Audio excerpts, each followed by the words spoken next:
Okay, so here we are. It is day 24 Of Recovery Month. of Recovery Month and Yeah. of this amazing Men in Recovery series that I'm Right. doing.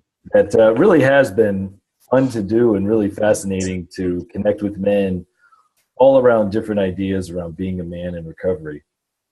And, well, Joe first, Joe Schrank, welcome. Thank you for joining me. Thanks for having me, as always. Absolutely. And, this is a special week because this is the week where we really take some time to highlight men who have been very active in recovery advocacy. Okay. And really speaking and shedding a light on not only Recovery Month and Men in Recovery, but the ability to bring the message of recovery to the public in lots of different ways. And you obviously are very outspoken and have made some real contributions with the fix, and with being one of the folks in the Anonymous people with one of the great lines of the movie. Really? I had one of the great lines? Yeah. Well, What? about the church, it's like, Oh, well, right. And the thing about that line, people ask me about that all the time, and it is true. it is. From my experience, because when I was young and going to AA, people used to yell at you in AA, and they would, it's anonymous, and I would just think, how could this possibly be anonymous? Like, we're all standing here. It's not. It's like the secret Catholic cult Opus Dei on Lexington, like that secret with the giant building and the sign. Yeah, it's kind of crazy. Yeah. So the line, for folks who aren't familiar with it, give them the actual line. I think the actual line is, there's 30 of us standing in front of a church smoking.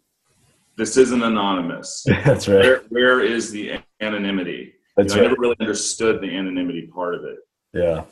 For that reason. So for today, what we're going to really be talking about is one question, and then we'll see where it takes us. And that is, what is the greatest gift that recovery has given you to help you be the man you always knew you could be? Wow. I think the greatest gift that recovery has given me is definitely authenticity, without question. Because I think when people are actively using or drinking or whatever they're doing, there's a distance between who they are and who they're behaving as, because it's such a false economy of behavior. And there's so much effort put into keeping it all going where you don't even know, like just telling girls, and I'm going back to, the 90s, and like this, wait, what? You believed me? There's something wrong with you. Kind of that whole dance of deception and lies and whatever. And then when you stop, that crutch is gone and you're left with yourself, and everything that you do is there's a deeper level of responsibility. And so you have a chance to actually deal with it. So I think that's probably been, for me, I like living in honesty, good or bad. It's better than not. It's better than living in some other delusional structure.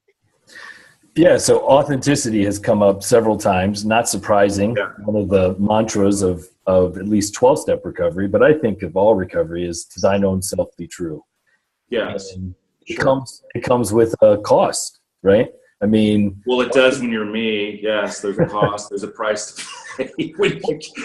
Yes. I think there's a cost for everyone. Yeah. If we're going to be authentic, we're going to be fully engaged in our relationships.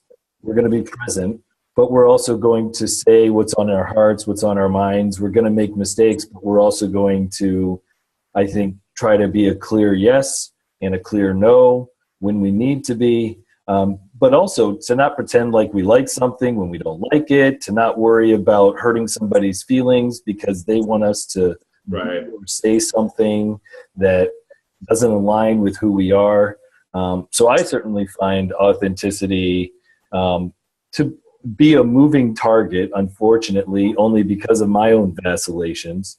But when I'm there, I feel grounded. I feel more in my kind of power, for lack of a better word. And I also notice, though, it doesn't always keep me connected to people. No. I mean, it's a very hard thing. It's a very hard thing for people to understand that some things just aren't really a choice. You know, I mean, I think as I've gotten older, and you know, I can now say to people, I will tell you, but please consider before I tell you. This is your option of not being told. You know? This is it. This is the chance. So, oh no, I want to know. Like, oh fuck, maybe I didn't want to know. I mean, so it's a hard thing because it's almost like every woman I've ever been with has been, well, eat less. And I think, yeah, I just ate 3 pieces of pizza, not 6. I did eat less. And it's the same kind of thing. Like, try to be more diplomatic. And I'm thinking, I did. You should have. If you could transcribe what I was going to say and what I filtered it and said, it's very diplomatic. Well, that's a great point, right? Because I'm similar to you in that regard, in that I tend to be outspoken and I tend to shoot from the hip a little bit. But Yeah. I think part of the maturity and part of the authenticity is being able to do it gently, is being able to do it understanding, you know, like I preface a lot of comments and I'll actually say similarly, are you looking for feedback? Yeah, sure. Are you wanting me to listen or are you looking for feedback? And if you want to have the feedback, I'm going to do my best to say it in a way that's respectful, but it still may be difficult to hear. And yeah. I just used to blurt it out. I mean, I just would be like, and so. Well, it's a batting average. You're not going to bat 1,000, and I'm certainly never going to bat 1,000. And when I'm faced with these situations of trying to step back and say, look, I could order a ground up bloody cow on a bun, or I could order a hamburger. I don't win every time. Mm-hmm. You know, I recently, like I just said, and whatever, they deserve it. But I just said to some Fox News people, you want to get dressed up like a porn star and read bullshit to morons? Go ahead. But it's not journalism, and I'm not going to go with you on your fantasy that it's journalism. It's not. You know, and they were like, oh my God, you are. And I was like, all right, well, sorry. Well, you know, there's some real opportunities for truth telling and for people sharing their truth. But what about the people on the other end who say, geez, that's your authenticity, but my authenticity is, and then it's the opposite. How do you reconcile that? Is it about being right? Is it about being authentic? How do I reconcile it? Avoidance? No. Look, I mean, I'm all for people telling their truth, and it's actually, I'm really okay with disagreement, and I'm really okay with, it's not right or wrong. It's my right and your right, and you know, and we can all be right. I mean, lots of things aren't mutually exclusive. I'm not necessarily looking to win, you know, and that really has been a lot of my story with advocacy of recovery, because I'm not a 12-step evangelical. I don't think rehab should be AA indoctrination camps. I don't think public policy should be based on the voice of really what's a very small faction of people who are and need to be sober. You know, I do think that harm reduction is valid. I think that medication is valid. I think that there's a lot of different things that are not wildly popular among loud voices in the recovery world. That, but it doesn't mean, I'm not saying they're wrong. It's kind of like, yes, I'm Catholic. I'm not going to tell 700 million Hindus they're wrong. I don't know that they're wrong, and maybe they're wrong, or what it is it's right for them. You know, I'm certainly not trying to. Well, let me tell you how to premise your life on a virgin giving birth to God, because you're crazy with your, you know, it's not. So it isn't really that way. Although I'm sure I come off as aggressive and needing to be right. I mean, I definitely like to deconstruct things. There's no question. I definitely like to ask the leading, open-ended gotcha question.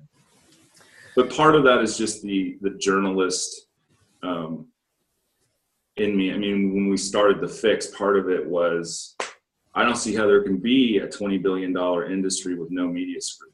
It's not right. It isn't right. And so I think that a lot of it was, and I definitely obsess on things. I definitely lock and load on things, and I have a very difficult time getting off of that. Scientology was one of my targets for a long time. Could not get off of it. So the authenticity is really this journey, right? Yeah. And the journey is, as we discover who we are, and I think we become more confident in who we are, the authenticity doesn't need to be as big. It doesn't have to be as pronounced. Like, at least for me, I think some of it would come from still my own lack of confidence or belief in that I was sharing my truth, and it really didn't matter who cared or who liked it. Yeah. And that I wanted to that I wanted to engage. I wanted to engage in conversation. I wanted to engage. But that also there's the authenticity also that shows up of, like, being a man in recovery, being an authentic man in recovery. And what does that look like? Well, like you said, to thine own self be true. I think it looks like taking your lumps, good and bad. Some people will like what you're saying, and some people won't like what you're saying. I've noticed people who have lost somebody to overdose, people who have had difficulty accessing treatment, those kinds of systems like me, and that's nice.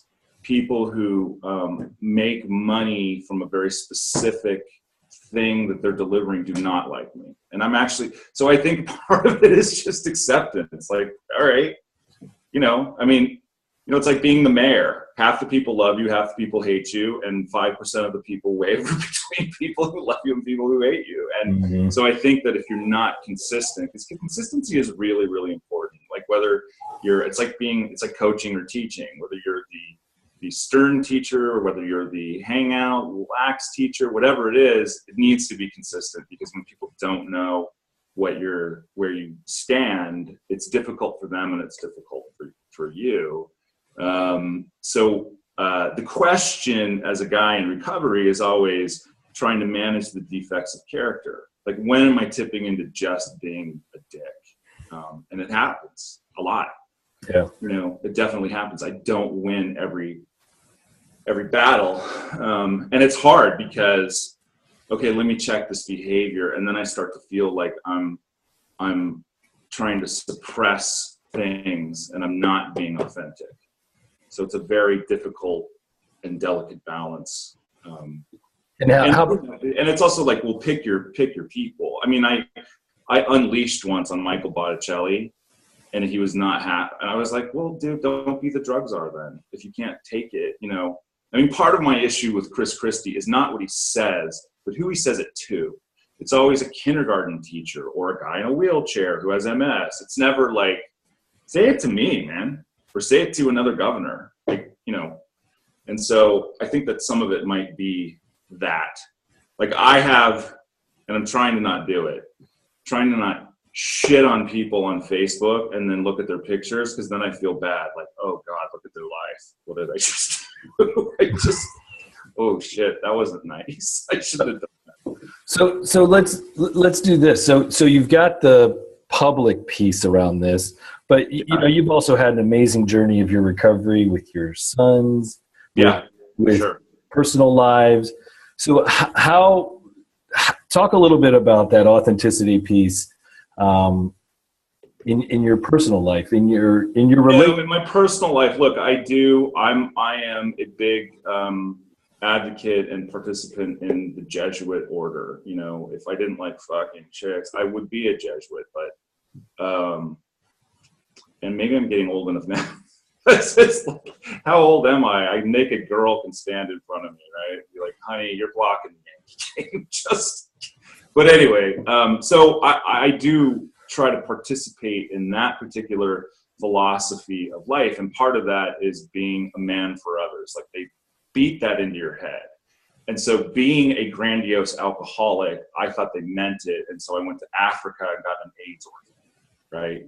Which was not virtue. It wasn't saintly. It was, okay, this is what I thought. And my thinking on it was, wow, we have food and they don't. This is only going to go well. Like, this isn't going to go bad. And it went phenomenally well. You know, I mean, this kid, nobody knows why he's such a capable student, and he did really well. And you know, he's at Georgetown now. He's at the premier, the flagship University of Jesuit thought, philosophy, you know, the whole thing. And so it's hard because, you know, I mean, look, he's just being an undergrad and he's really into the like sort of social movements, and he's supposed to be. We're supposed to seek social justice in Jesuit systems. The question is that the stakes are so much higher for him. You know, protests and that kind of thing. If you're an undergrad and you get arrested, they let you go in a day or two. But when you're on an F1 student visa, they're not going to just let you go. And when you're going to apply for citizenship someday and you have a history of doing this stuff. So I'm trying to, it's just not easy on a personal level. I'm trying to be his dad, because what I want to say is stay on campus. I can't hear your shit about what's Western, because you know what's Western? Nike's a 50-inch TV that I put in your dorm room, and can I go skiing with Auntie Jen in California? Like, that shit's Western, man.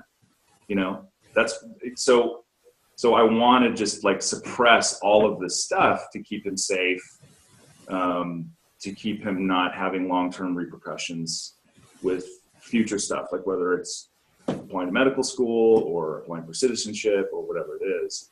And yet I'm a big, I don't think cops should shoot people for being black.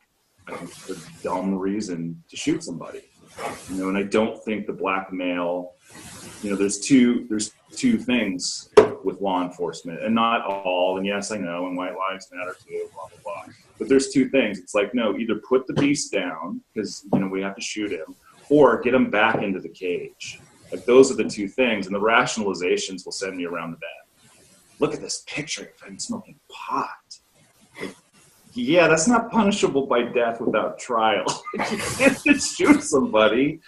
And I really, so yes, as a parent and as a trying to be authentic to that, I don't like any of this stuff. Like, I don't like any of it. You know, I don't like him participating in it. I'm like, I don't get it. You get deported. I can't protect you. Yeah. Or would I? You know? Yeah. So, you know, some of it is just letting go. And then with my other son, it's hard. It's hard to be authentic and speak up without it tipping into just fighting with his mother. And then he's the loser. And then it's like, okay, so I either try to step back, and then the entire sphere of influence is her. I'm not participating, or I step in and I'm creating chaos that ultimately he pays the price for. So half the time I don't know what to do.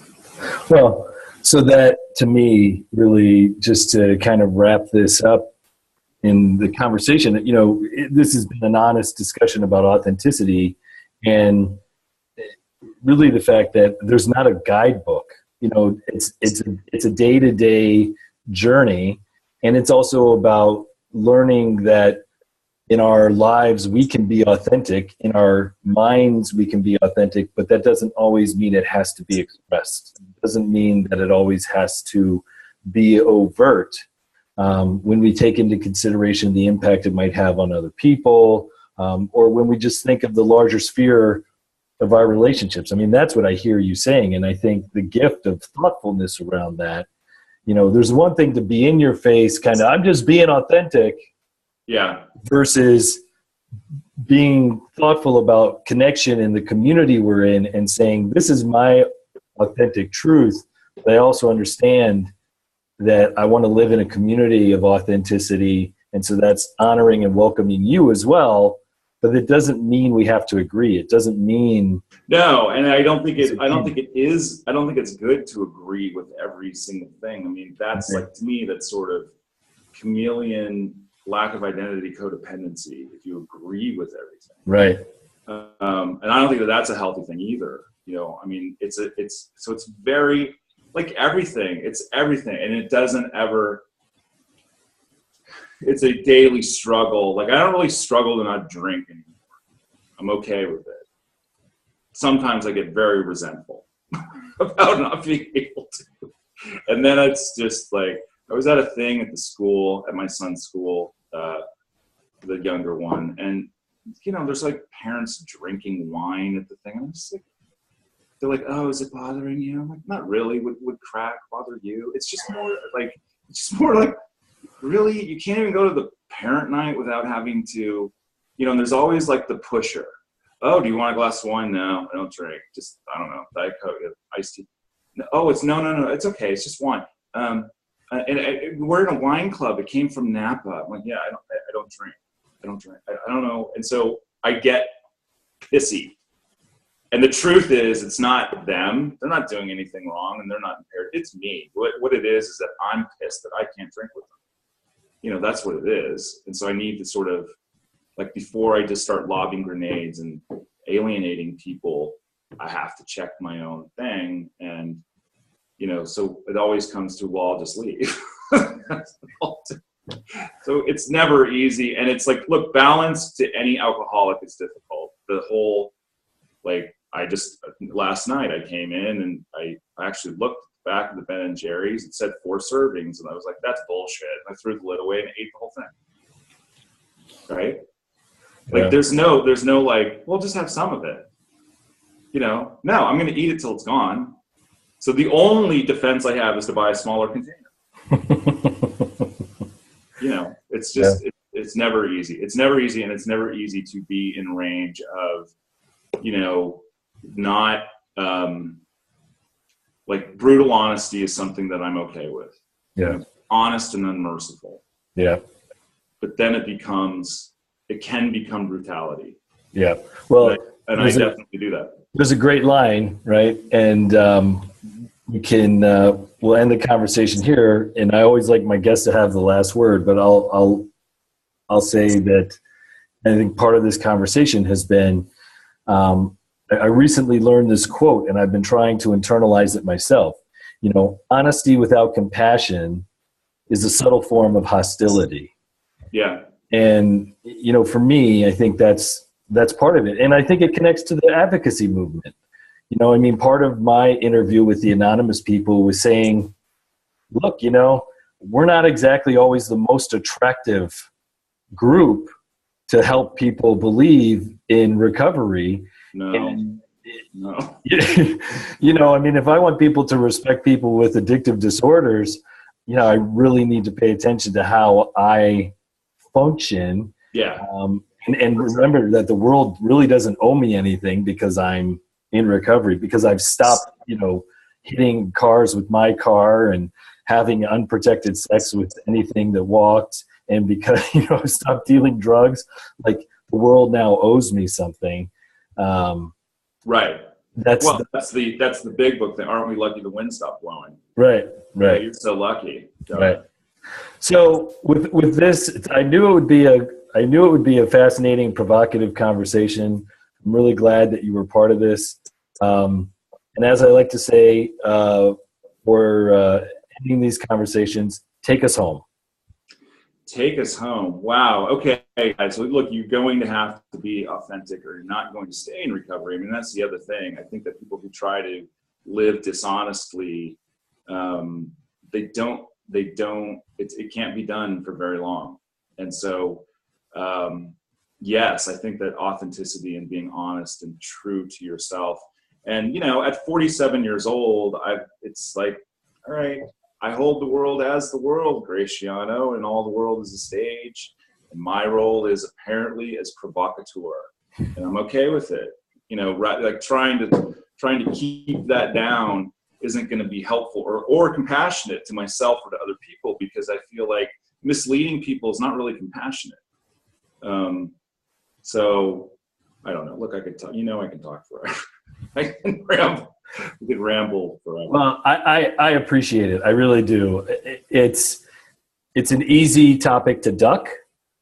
Yeah. But the truth is, a lot of us walk through our days wishing we would have said something, or wishing we hadn't said something, or wishing we had left a group or not even met with a group because of our inability to be authentic to ourselves. And what I'm getting out of this conversation is it's important, it's necessary, and it's progress. It's not perfection.